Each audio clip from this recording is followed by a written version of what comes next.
Hey Colts fans, I'm JJ Stankevitz. Welcome into another episode of the Colts Show, an Indianapolis Colts podcast.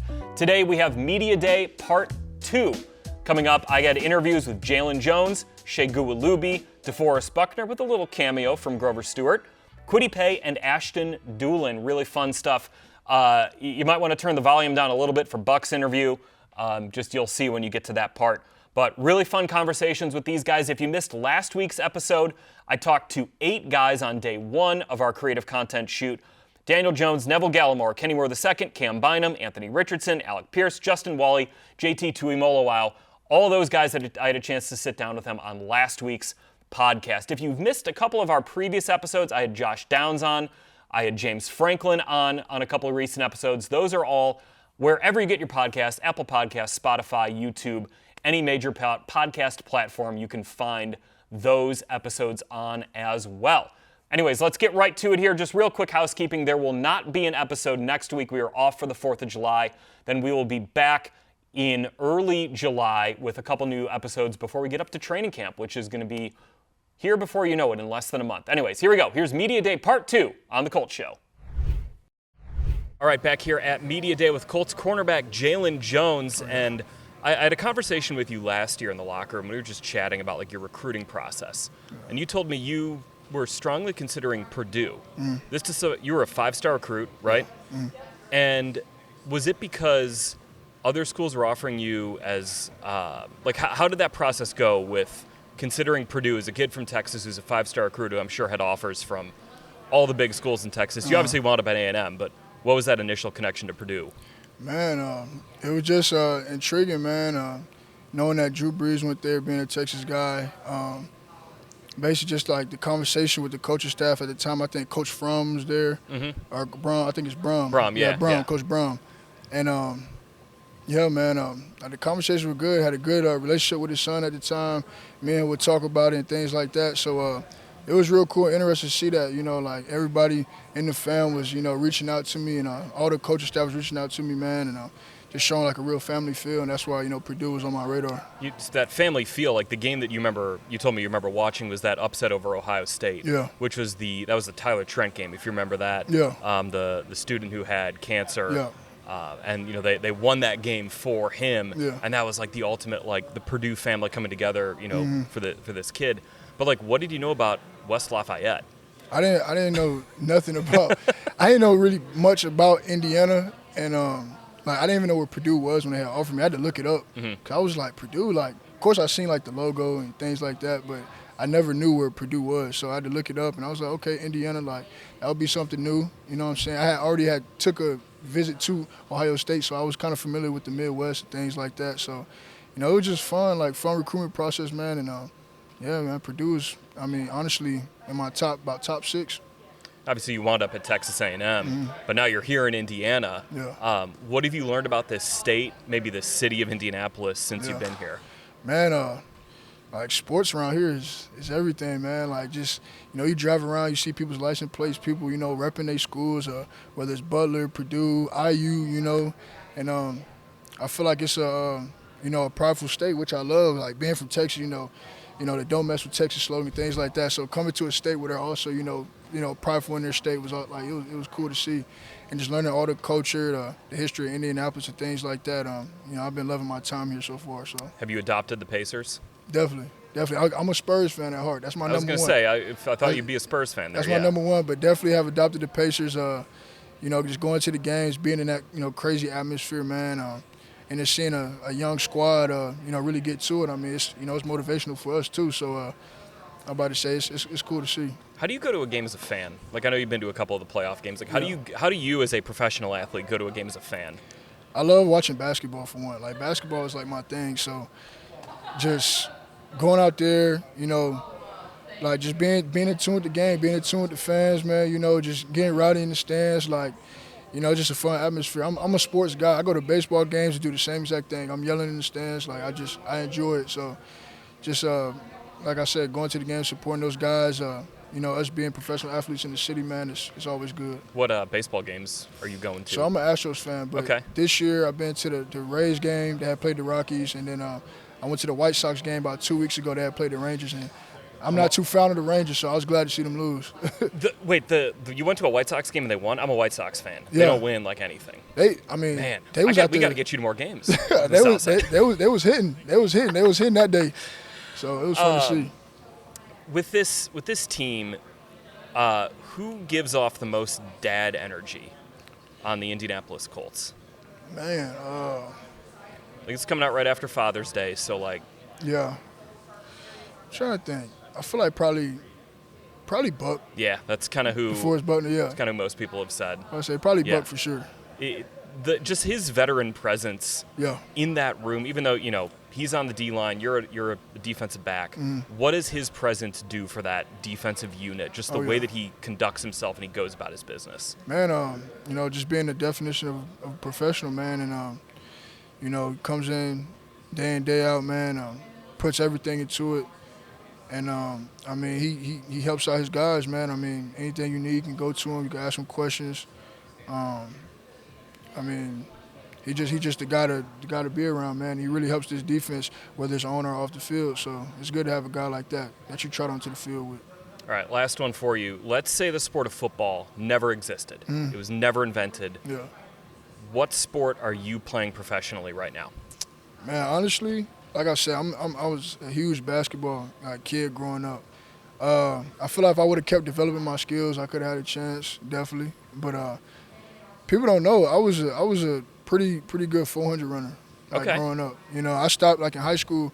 I was on all the relays and stuff just because I played football. But growing up, the 400 was my race. From the time elementary to the time about 8th grade, 9th grade, running summer track, going to the Junior Olympics, competing and things like that. Really training for the 400 growing up. So I don't know, man. Maybe that could have went somewhere. It would have been fun to see being in the Olympics someday, be gold medalist, something like that would have been cool. So what about that event was worked for you? Man, I feel like I love to run. Clearly, I do that for a living now. So just going out there. And I feel like the 400 is the ultimate competitor race because you got the 100, 200, but those are so quick. It's just a sprint. Yeah. The 400 is also a sprint, but it's who got the will to really run a full lap around that track the fastest you can go. With everything you got. That's the true competitor race. You see guys in the Olympics, man. To go out there and run 44, 43, that's insane. 42. You're talking 11 seconds every 100-meter dash. That's... And, the 100-meter dash, if you hit, 10, you're, the fastest person in the world. Yeah. Right? I think the fastest time ever, 9.56. Yeah, 9.56, so, yeah. And it's you got to think, them guys are running a second off of that 4 times. Yeah. That's insane. That's crazy. When the 400, that's my favorite event to watch, whether it's college track, the Olympics, pre-trials, whatever, I'm tuning to the 400 because it's I really give respect to guys that go out there and really, go and get it. It's exciting to see. Our colleague Lara Overton is just geeking out over all this track talk here. Jaylon Jones, appreciate the time on the podcast, man. Oh, yeah, thank you. Here with Colts linebacker Segun Olubi. You're an undrafted guy. Yeah. How has that shaped your career, having to work your way up from, not hearing your name called? Yeah, it's awesome, man. I get to share the gift of gratitude with all my teammates, It's just one of them things that you understand every day when you walk in here. It was never something that was a guarantee for you. How has this Pacers run, how has it shown you what Indianapolis can be involving a sports team? It's amazing to see kind of the fan support, from a different perspective because obviously when we're in Lucas, I'm on the field, so I'm kind of locked in, but getting to be amongst the people in the stadium cheering for the Sirs, and seeing the run that they've been on. Really since I've been in the league, they've been pretty good, so it's kind of one of those things where you get to see how the city interacts with the team. I remember having this conversation with Zaire once where, he's obviously a big Sixers guy. Yeah. And, him being a professional athlete, he was, he was struggling to, he wants to, be Joel Embiid, what are you doing? But then he's I kind of know what it's like, on the other side. How do you watch a game as a fan? Fandom is kind of tough for me because at the end of the day, you understand how skilled guys are to even get in a position where they are.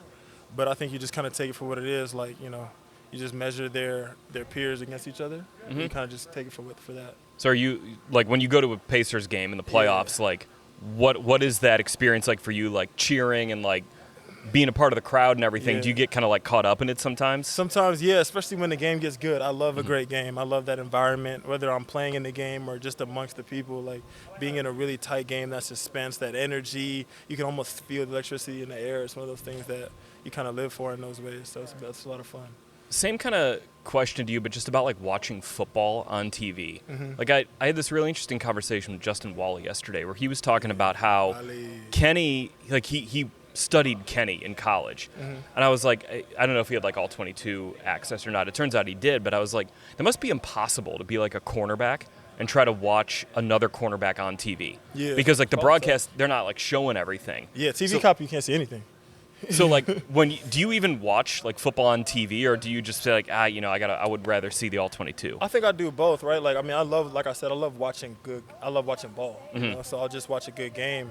But then we have the ability to go on the iPad and watch it. So there's plenty of times where I'll watch a game live, and then especially teams that ran similar defenses, I'll go on the iPad and watch it from the all 22, watch it from the back view, see what their guys are saying.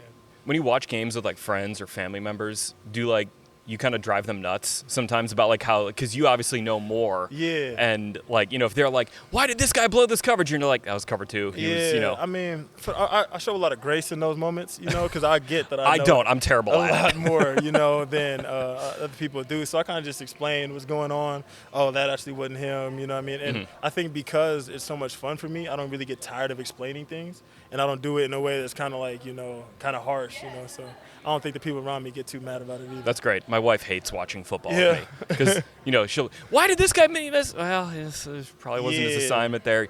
I got to get better at that. I'm really gracious because, you know, you can watch a bad plays tape and you end up on the tape if you ain't careful. So Who gives off the most dad energy on this team? Come on, man.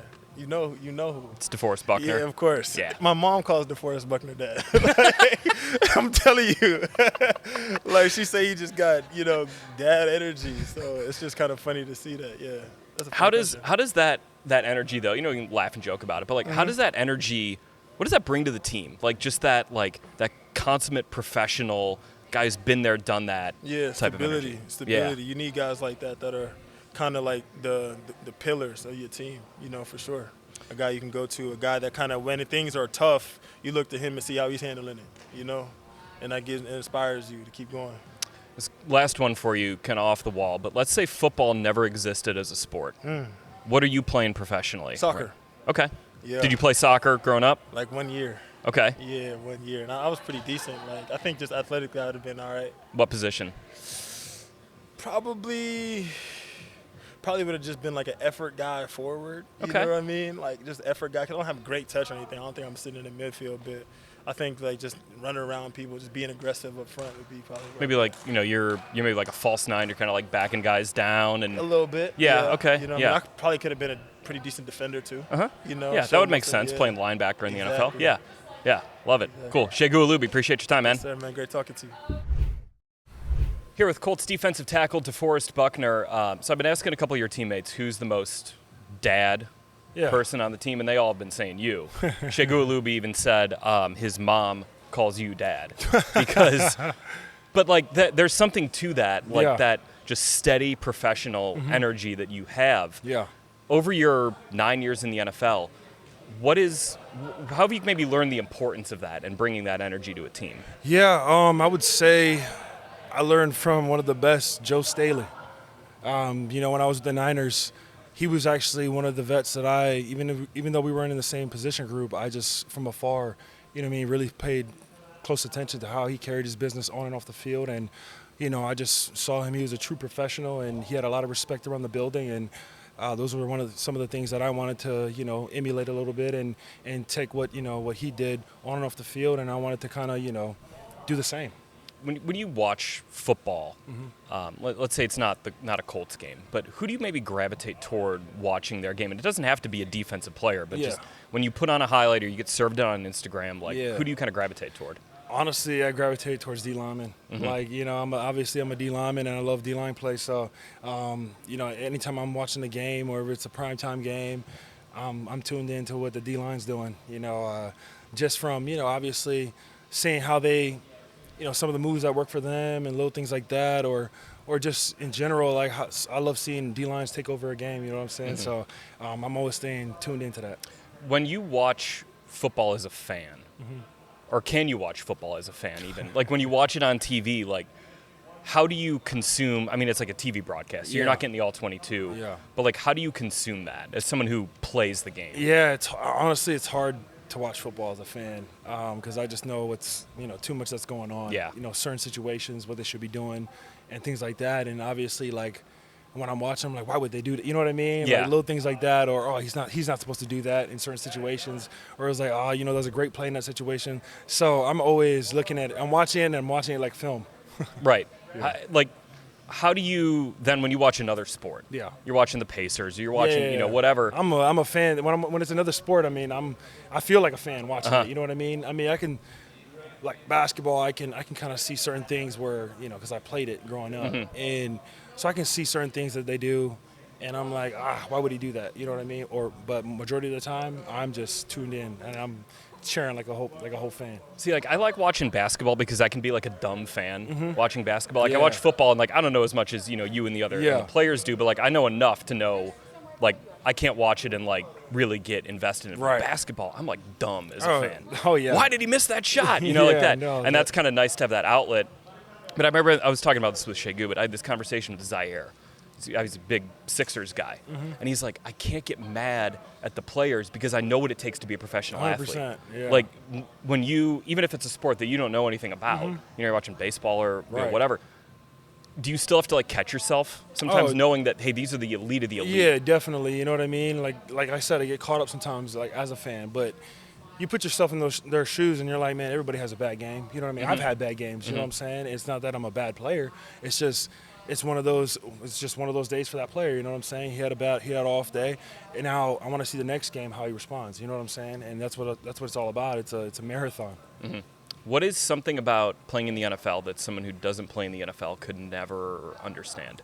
I would say, I mean, they see all the, obviously game days. They see the off season when we're posting on social media if we're on a nice trip or whatever it is, but I mean, they truly don't know what it takes year in and year out to go out there and perform, you know what I mean, and perform at a high level, you know what I'm saying? They don't see the sacrifices that you make, spending weeks or months away from the family in the off season, to train and get ready for the season, you know what I'm saying? So those are some of the little things that I always think about. Like, see, fans they think that I'm just in the off season just kicking my feet up, trying to play golf. You know what I mean? Or fish or whatever it is. And it's the total opposite, you know what I mean? Like I try to find times to go do some of the stuff that I like to kind of get my mind away and get a little refresher. But majority of the time, man, we're working.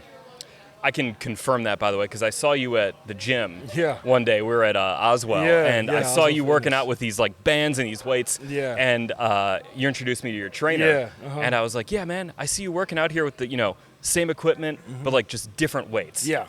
And different, you had like the XXL resistance band on. I mean, but like that was like, I don't know, February maybe. Yeah. And you're still putting in the work. Yeah, definitely. All throughout the year. For sure, yeah. It's a year-round thing, you know what I mean? I always talk to my trainer. We always say, like, he's always telling me about how my weight doesn't fluctuate or all that kind of stuff because I'm like, I always want to stay in shape. It's, it's hard to get into shape. It's easy to get out of shape. So I always try to year-round, even if it's not a whole lot, you know what I mean? I just want to continue to, like, right when I get into the off season, like, I'm still doing some cardio, some core, just to keep my body moving, staying in shape, so that when the time comes, I'm not behind the 8-ball. Yeah. That was weak, by the way. That was Grover Stewart. You gotta fully commit. You didn't fully commit. You have to fully commit. He's got 1 foot in, 1 foot out. Yeah, that wasn't all in on that. No, he wasn't all in on I mean, that. you were getting it. You're getting it pretty good. See, he's trying too hard. Man. Yeah. See, He's thinking. Is he did you hear thinking his voice too much? crack? Yeah, I did. Yeah. You're thinking too much about it. Just let it happen. I mean, you gotta. Yeah. You can't start thinking because then you're playing slow. You're yelling slow. Exactly. That's yeah. how I. That's how I want to gotta give him an operate. example, but it might be too loud for the mic. Well, I mean, I've done the like my third down call on the mic before. So Okay. I if got you you. want to hit it just to throw them off, you Yeah, I got can. you. That's how you do it. There we go. We can always take that down in post, by the way. So for our audio listeners, what's your favorite Grover Stewart story? My favorite Grover Stewart story, man, there's a lot. There is a lot. man. Oh, man, I got to go deep in the archives here. Let's see. Hold on. Okay, I got one for you. So this is years ago. So if you don't know Grove, he lives, down south, South Georgia. And, anytime in the off season when you try to, get hold of him, it's impossible. So if you say you want to call him, he might not call you back till a week later. You know what I mean? So there's one time I actually had something on my mind and I had to ask Grove a question. And so this is the off season. This is around March. And I call him one day, don't hear back from him. So I'm like, oh man, I really needed to ask Grove this question. Does it go straight to voicemail? Or sometimes it'll ring, sometimes it just goes straight to voicemail, So I was like, he must be busy. But he's probably on like his 0-turn mower or something, mowing the grass or something. Well, I don't know. And so about a week goes by, and Grove's calling me. I'm like, Grove calling me. Answer the phone. What's up, bro? He said, hey, you called? A week later. I just told him, all I said was, bro, that was last week, bro. Get off my phone, bro. Have a good one. And that was it. And then we get here, and he's like, man, Buck don't even ever call me in the off season. Yeah, that's one of my stories about Grove. But, I got a lot. That's just one of them, just tell you, how he is in the off season. He's excommunicado. Yeah. But also still putting in the work. Yeah, still putting in the work, for sure. Yeah. I can always, I always know, when the time comes, he's going to be ready. When the time comes, they gonna know. They gonna know. Now I know. Through the door. All right. Okay, question for both of you guys. I did this a couple years ago, but I want to bring it back. Let's say football never existed as a sport, but you guys are great athletes. What sport are you playing professionally right now? I'll probably be in the Olympics for like a shot put or discus. Yeah, throw. Olympic shot put discus. I could see it. All right. Did you do that in high school? Yes, sir. Okay. Are you like a Georgia class state champion or anything? Oh, yeah. Look me up. I will. Okay. I love it. For me, I'll probably I go golf. See, you said basketball 3 years ago. Yeah, I know. But so you you're kind know, of a stick now. Definitely not a stick now. But if I really, really, really put the work in, if I started from a young age, I feel like I would have been pretty good. Yeah. I got that good natural swing. Got a lot of power behind it. I don't even have to swing that hard when I do hit it right. You know what I mean? But majority of the time, I am swinging out of my shoes. So that's the part where, I don't get out as much, to get out there and play. Right, yeah. But if I did, I'd be a stick. Yeah, that's what I just keep telling myself is that I need to get out more. For sure. And then I'd be great. Yeah. I'd be on Got a swing PGA. on him, though. My son does have a swing. Yeah? You got to start him early. How old yeah. is he? He's 5. 5? Yeah. Okay. I started him at like 3.5. It was actually his idea, which was great. I love it. Yeah. Grandson. I just took my 5-year-olds to the driving range on Sunday. They were terrible. Yeah. They had no idea what they're doing. Yeah. Just got to get going on it. Yeah, you just got to get going on it. You know what I mean? Get out there. You got to put in the work. I mean, it is challenging, when they want to do it themselves. Like, no, Dad, I got it. Yeah. You know what I mean? I'm like, okay, all right. You know what? Kind of dying a little bit inside as they're 100%. chunking away. Yeah. Yep. But you know what? They'll figure it out. Yeah. Yeah. Oh, yeah. DeForest Buckner, appreciate it. Grove, Thank you. appreciate you coming by. Oh, yeah, Yeah. man. Right on. Appreciate All right. you. Thanks, Appreciate guys. Here with Colts defensive end Kwity Paye. Yes, sir. The last couple of weeks have been pretty special around this city with the Pacers going on a run. Yeah. You got the Fever season starting, you got the Indy 500. But with the Pacers specifically, Yeah. you've been here now for 4 years. What is this run that they've been on maybe shown you about this city? Just how crazy the fans get, when the team's doing well and, the fans wanting the team to do well so they can go out and show out for their team and, brag to the whole world that, they have the best team in the country. So, it makes us want to go out there and play. We were in the sauna after practice one of these days and man, the Pacers are doing their thing and we have to go out there and, ball out this season so we can have our fans come out and show out for us. That seems like kind of a common thread. When I've asked you and your teammates about the Pacers, they say yeah, it's been really cool, but it's also motivating for us to see how the city can rally behind one of their teams here. Yeah, yes, sir. What about just maybe your interactions with people around town, involving the Pacers? I know you've gone to a couple games. Yeah. When they talk to you about the Pacers, do they also say and hey, we want the Colts to hit that point too? Oh yeah, for sure. Just fans that I'll run into, we just talk about Pacers, and then after that, so it's like, you guys are up next, like season's coming up, make sure you guys are ready, and and we're ready, we're preparing right now and ready to go. I've been asking a couple guys about this, but like when you go to a Pacers game, like a Pacers playoff game, you know what it takes for those guys to get on the court as professional athletes. Yeah. Do you have to like catch yourself like not getting like frustrated or like mad at them because they are the elite of the elite, just like you guys are as NFL players? And it's just, I don't know, it's a way to kind of ask, like, how do you watch a game as a fan? Yeah, I mean, like, for me, like, I go full in as a fan. Okay. To me, like, I can't lie. Like, because coming from, like, a small state, like, I feel like we're big fans of, like, professional athletes. So I'm not the kind where, like, I'm a pro athlete where, like, I can't be a fan myself. But, I definitely respect them as far as, like, the level that they're at and stuff like that. But it's just fun to see. It's fun to root for them. It's fun to be with the other fans, just be a part of, a unit just supporting our home team. They also, Pacers support the Colts pretty well. I mean, you got like Tyrese dancing, on the suite with Blue. Like, that's a pretty cool, like, relationship the two teams seem to have here. Yeah, I think it's special, where it's a good relationship. And, like, we're in the same city, not too, like, the stadiums are right next to each other. So it's easy for us to support each other. And, yeah, it's great. What's a piece of wisdom maybe you've gained or you've learned or you've realized about, like, what it takes to play in the NFL over your career in the NFL so far? I'll probably say my favorite African proverb, to the patient man will come all the riches of the world. And that doesn't necessarily have to do with money, just as far as, like, just trusting the process, sticking to what you know, and, just, staying hard at work and being consistent. And, everything that you want will be there for you when the time is ready. When the time comes, you'll be prepared and, you'll succeed. But you just have to, be patient, just keep consistent with what you're doing and, just trust. How has DeForest Buckner maybe, like, reinforced that, kind of like what you're talking about there, the presence that he brings to this team? Yeah, anytime Buck is out there, it gives everyone like an extra sense of confidence playing out there. We have some special players, but, having Big 99 out there, for me, it kind of gives us just a unit, him and Big Grove out there, we kind of feel invincible. And, just seeing how he prepares every single day, how he comes in, how he's consistent, usually one of the first in the building, attention to detail and practice, and kind of just instilling the idea of, if you're not getting better, you're getting worse. So every time he goes out there to practice, he's always looking to improve on something.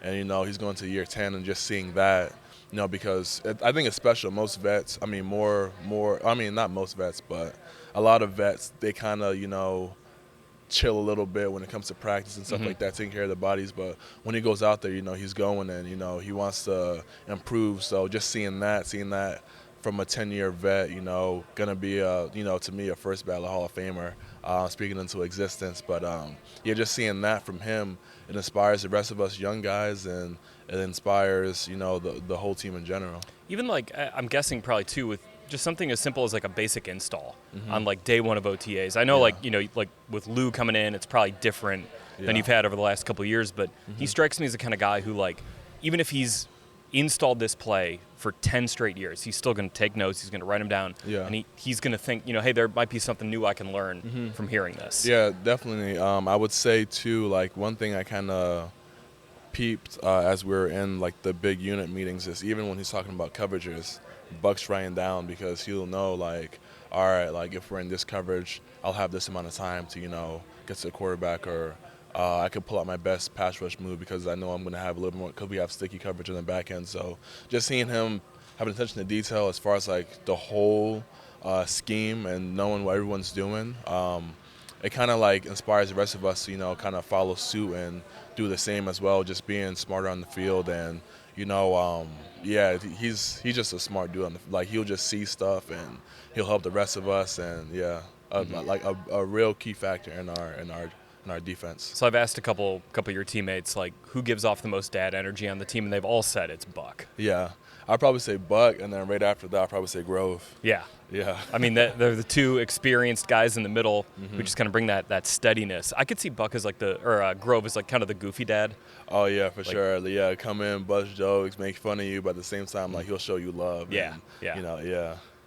What's something about playing in the NFL that someone who doesn't play in the NFL couldn't really understand? I'd probably say, like, there's off time, but at the same time, it's not really off time. It's like we have an off season, but if you want to, you know, be special, if you want to be elite, you're damn near training all season long. You're taking care of your body all year long, and you need to have a routine for in season, off season, and, you know, just being attentive to, like, what you're putting into your body, how you're training, how long you're training. You have to factor into vacation time. Everything has to be, like, on a schedule, because once the season ends, like, you're on the clock. Mm-hmm. You have so much time until we come back to OTAs. You have to make sure you're prepared for OTAs. While we're on OTAs, we're getting better with the team, learning new scheme, whatever it may be. And then once we break that little month and a half time, you're preparing again for camp. And then once we get into camp, it's like the grind never stops. Yeah. You know, so it's like a never-ending cycle. So the sacrifices, I would say, first and foremost, and then just, like, being like a real person outside of, you know, having the jersey on and the helmet on, because, you know, we have responsibility as far as, like, wives and girlfriends and kids and stuff like that. And, you know, this is a real busy job where it's from, you know, sometimes 5 a.m. to late night. You told me your schedule like what your Friday schedule was once, and I Yeah. was like, I genuinely had no idea. Yeah, exactly. You know, and, like, when I come home, it's like I go straight to sleep. And, you know, if you have kids, you have a partner, whatever, you have to factor all that into. And it's like, yeah. So I mean, it's very hard, but at the same time, we're blessed to be where we are. We're living the dream, living our childhood dreams, and, you know, we're just blessed. All right, last one. I asked this question a couple years ago, but I'm bringing it back. If football never existed, sport never existed, what are you doing professionally? What are you playing professionally? Like, what sport? Professionally? Because, I mean, you're a really good athlete. You could Yeah. probably have made it in another sport. So my first sport was track. I would like to think I could play basketball, but I'm too short. I'm 6'2", and I'm just, I don't, like, I'd be a Josh Hart.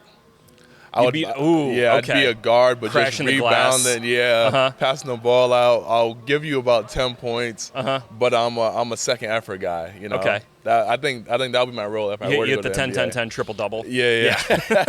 But if not that, man, I ran track all the way through high school, you know. My sophomore year, I was ranked like 7th amongst all sophomores in the country in long jump. I jumped 22.6. I was the anchor on my 4x1 team.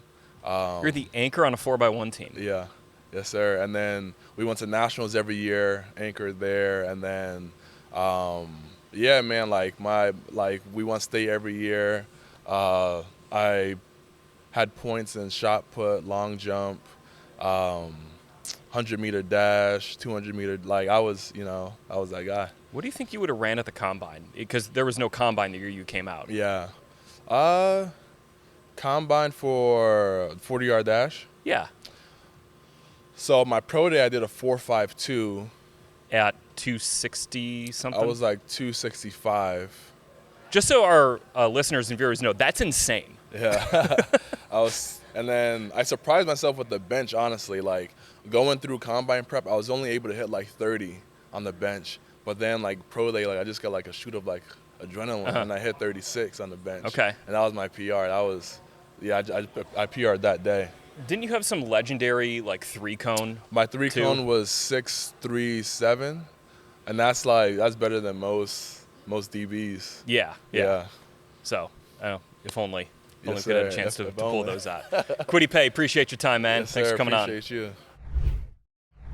All right, I'm joined by Colts wide receiver Ashton Dulin. What year is this for you now? This is year 7. Year 7.